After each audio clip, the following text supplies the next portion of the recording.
Paz y bien. Soy el hermano Jesús María Becerra Artea, con mucho gusto estoy aquí con ustedes de nuevo en esta serie de pláticas en las que estamos releyendo el documento o carta encíclica del Papa Francisco sobre la fraternidad y la amistad social, todos hermanos. Voy escogiendo algunos números que me parecen más significativos, así que hoy vamos dentro del capítulo segundo, que trata específicamente la parábola del buen samaritano, bajo el título Un extraño en el camino. Vamos a tratar los últimos números que comienzan o tienen un subtítulo: El prójimo sin fronteras y la interpelación del forastero. Vamos a ver. Comenzamos con el número 80 y que el Papa nos dice lo siguiente. Jesús propuso esta parábola para responder a una pregunta: ¿quién es mi prójimo? La palabra prójimo en la sociedad de la época de Jesús solía indicar al que es más cercano, próximo. Se entendía que la ayuda debía dirigirse en primer lugar al que pertenece al propio grupo, a la propia raza. Un samaritano, para algunos judíos de aquella época, era considerado un ser que no solo no entraba dentro del ámbito del prójimo, sino despreciable, impuro.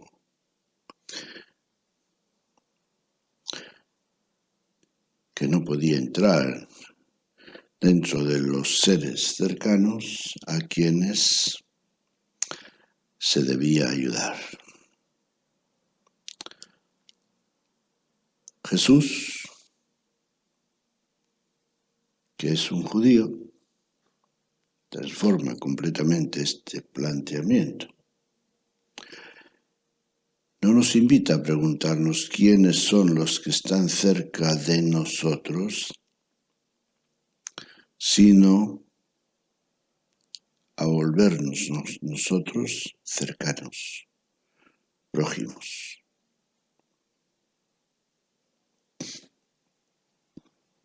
Un enfoque totalmente nuevo. Podemos entender claramente quién es mi prójimo o para quién soy yo prójimo. Obviamente que este segundo planteamiento me está comprometiendo a mí con mi sentido de solidaridad, hasta de humanidad. Bien, sigue el Papa en el número 81. No perdamos, no olvidemos este enfoque que acabamos de mencionar. La propuesta es la de hacerse presentes ante el que necesita ayuda, sin importar si es parte del propio círculo de pertenencia. En este caso, el samaritano fue quien se hizo prójimo del judío herido. Para volverse cercano y presente, atravesó todas las barreras culturales e históricas. Atravesó, también podríamos decir, desbarató, tiró, destruyó las barreras culturales, religiosas. La conclusión de Jesús es una petición. La conclusión, como Jesús concluye la parábola, es: tienes que ir y hacer lo mismo. Es decir, nos interpela a dejar de lado toda diferencia y ante el sufrimiento volvernos cercanos a cualquiera. Entonces ya no digo que tengo prójimos a quienes debo ayudar, sino que me siento llamado a volverme yo un prójimo de los otros. Hasta aquí el Papa en el número 81. Podemos decir que a través de este enfoque, de esta reflexión del Papa,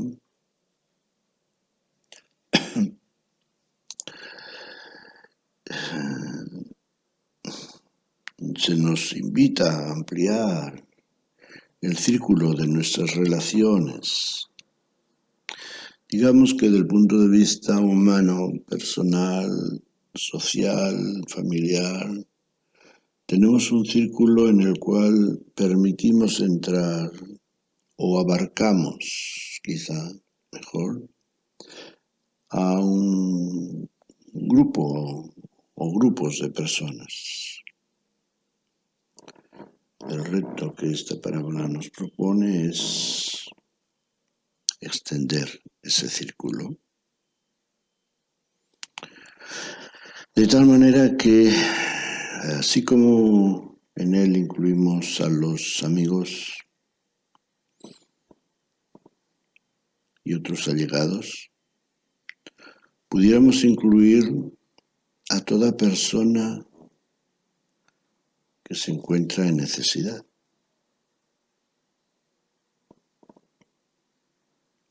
Cualquiera que sea,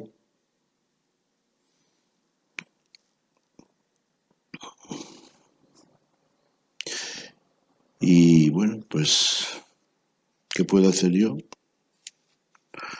No te lo voy a decir, porque en cada circunstancia ese sentido de proximidad te dirá qué puedes hacer. Sigue el número 82. El problema es que Jesús destaca, a propósito, que el hombre herido era un judío, habitante de Judea, mientras quien se detuvo y lo auxilió era un samaritano, habitante de Samaria. Me figuro que la mayoría de ustedes que me escuchan son conscientes de que Samaria está entre Galilea y Judea. El pueblo de Israel, ahora como entonces, estaba constituido por estas tres provincias: Galilea al norte, Judea al sur, Samaria en medio.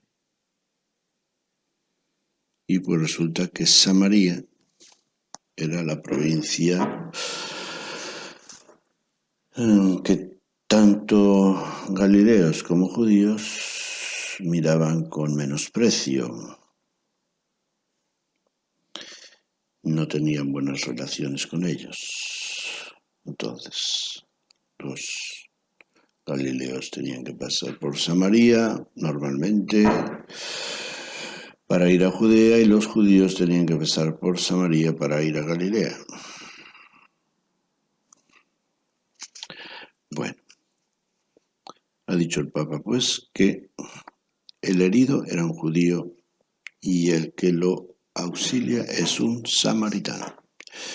Este detalle tiene una importancia excepcional para reflexionar sobre un amor que se abre a todos. Los samaritanos habitaban una región que había sido contagiada por ritos paganos, y para los judíos esto los hacía impuros, detestables, peligrosos. De hecho, un antiguo texto judío que menciona a naciones odiadas se refiere a Samaria, afirmando además que ni siquiera es una nación, y agrega que es el pueblo necio que reside en Siquén. Ciertamente, palabras muy duras que nos ayudan a entender la enemistad que había entre el resto del pueblo de Israel y los samaritanos. Y sigue el número 83. Esto explica por qué una mujer samaritana, cuando Jesús le pidió de beber, respondió enfáticamente y sin titubear: ¿cómo tú, siendo judío, me pides de beber a mí, que soy una mujer samaritana? Quienes buscaban acusaciones que pudieran desacreditar a Jesús, lo más ofensivo que encontraron fue decirle endemoniado y samaritano. Por tanto, este encuentro misericordioso entre un samaritano y un judío es una potente interpelación que desmiente toda manipulación ideológica para que ampliemos nuestro círculo, para que demos a nuestra capacidad de amar una dimensión universal capaz de traspasar todos los prejuicios, todas las barreras históricas o culturales, todos los intereses mezquinos. Fíjense hasta aquí la reflexión del Papa. Fíjense qué es lo que hace que nos creemos enemigos o extraños, o que nos sintamos indiferentes o nos podamos sacudir de hombros ante necesidades ajenas, prejuicios, barreras históricas o culturales o intereses mezquinos. Quizá lo de prejuicios abarque más y se aplique a más número de personas. Prejuicios. Tenemos prejuicios. O los hombres hacia las mujeres, los mayores hacia los jóvenes hacia los mayores. Y así, dentro de nuestra vida más común y diaria. Los creyentes hacia los ateos. Los ateos hacia los creyentes. Los católicos hacia los protestantes y viceversa. Y pues todo eso son como barreras que construimos inconscientemente, que nos impiden, obviamente, sentirnos comprometidos con esos a quienes o hacia quienes mantenemos esos prejuicios. Sigue el Papa ahora con 3 números con el título o subtítulo de la interpelación del forastero. Número 84 dice: finalmente, recuerdo que en otra parte del Evangelio Jesús dice: fui forastero y me recibieron. Jesús podía decir estas palabras porque tenía un corazón abierto que hacía suyos los dramas de los demás. San Pablo exhortaba: alegraos con los que están alegres, llorad con los que lloran. Cuando el corazón asume esta actitud, es capaz de identificarse con el otro sin importarle dónde ha nacido o de dónde viene.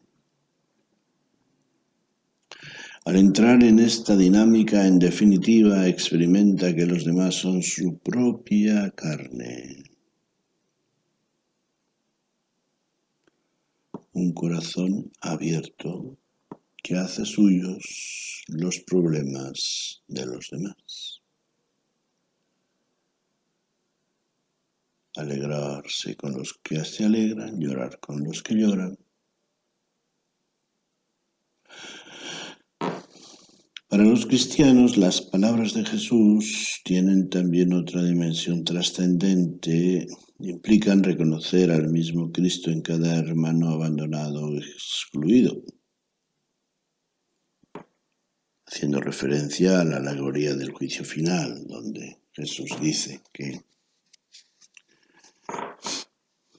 estuve prisionero, me visitaste, estaba desnudo y me vestiste. ¿Cuántas veces lo hiciste a uno de estos mis hermanos? A mí me lo hiciste.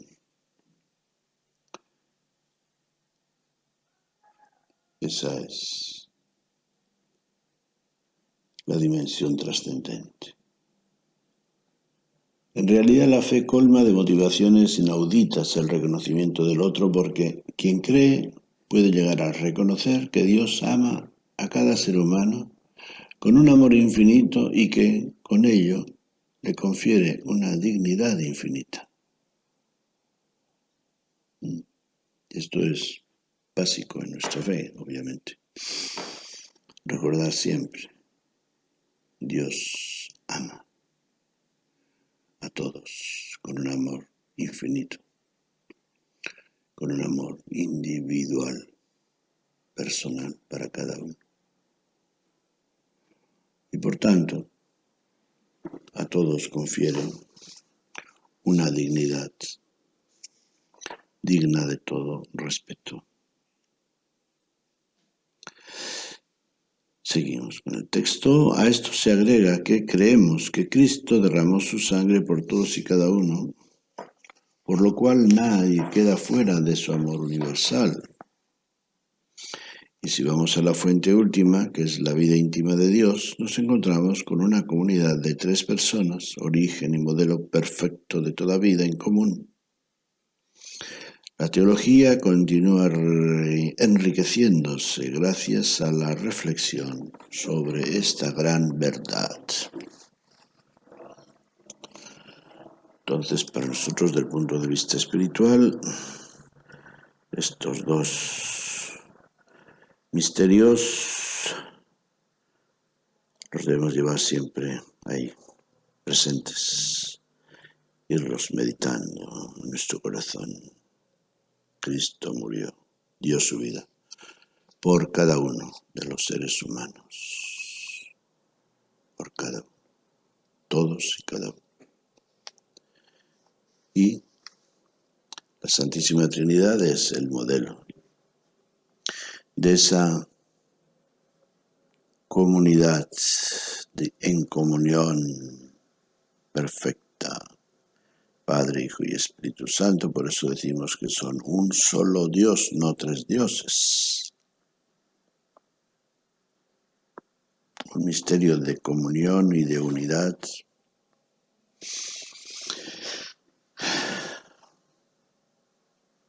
que, pues, para los seres humanos nos deja fuera de todo razonamiento, y solamente nos queda decir: Señor, yo creo. Y el último número de este apartado, concluyendo el capítulo 2, dice lo siguiente, número 86. A veces me asombra que con semejantes motivaciones a la Iglesia le haya llevado tanto tiempo condenar contundentemente la esclavitud y diversas formas de violencia. Me asombra, dice el Papa, nos asombra. nos asombra. Nos asombra tantas cosas que vemos en la historia de la humanidad.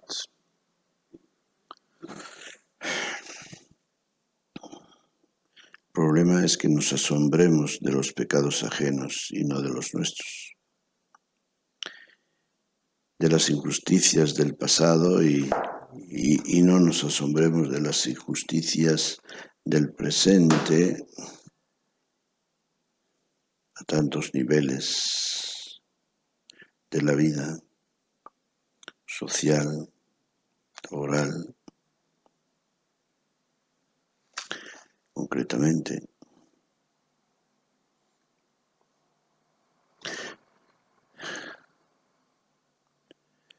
Dice el Papa, hoy con el desarrollo de la espiritualidad y de la teología no tenemos excusas. Pues sí, pero ¿cuántos cristianos conocen esa espiritualidad y esa teología, Santo Padre?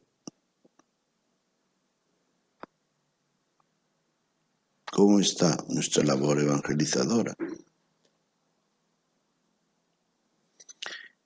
Y sigue el Papa. Sin embargo, todavía hay quienes parecen sentirse alentados o al menos autorizados por su fe para sostener diversas formas de nacionalismos cerrados y violentos, actitudes xenófobas, desprecios e incluso maltratos hacia los que son diferentes. A ver,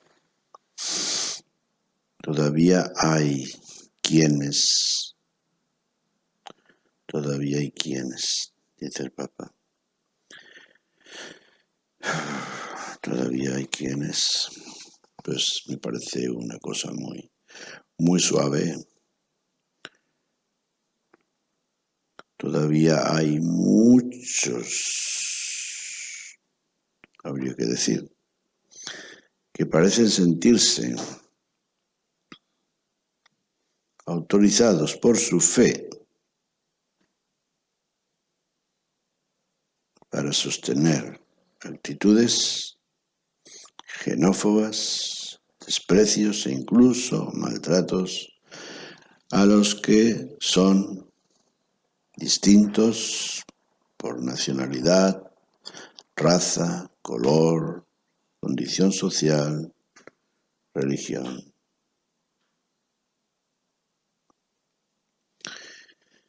La fe, con el humanismo que encierra, debe mantener vivo un sentido crítico frente a estas tendencias y ayudar a reaccionar rápidamente cuando comienzan a insinuarse. La fe. Una fe vivencial, claro está, no una fe dogmática, como muchos la entienden, de creer en Dios y creer todo lo que manda la Santa Madre Iglesia. Porque a esa fe se le puede aplicar lo que dice Santiago, también los demonios creen, sin embargo. Allí están, sufriendo. Una fe que no se proyecta en el amor no es fe cristiana. Eso lo dice el mismo San Pablo. O como dice Santiago, muéstrame tu fe sin obras y entonces yo te mostraré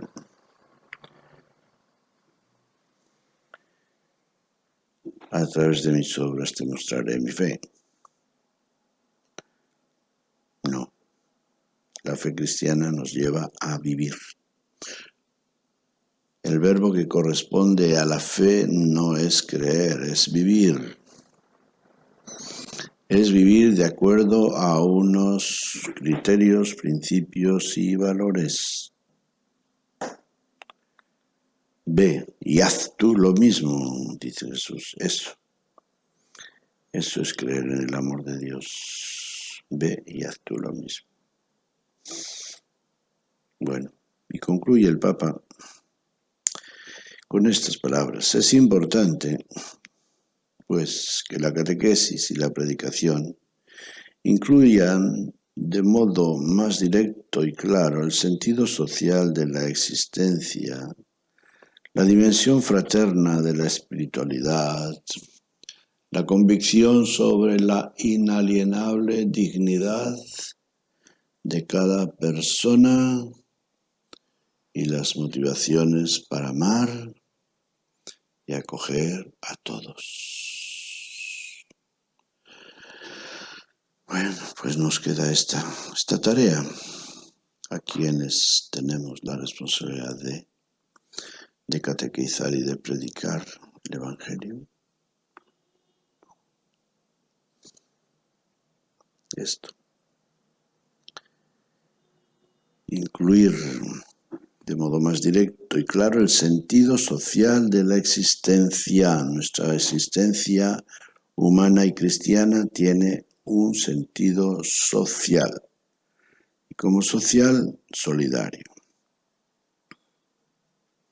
Luego la dimensión fraterna de nuestra espiritualidad, o sea, no solamente somos prójimos, sino somos hermanos. Y luego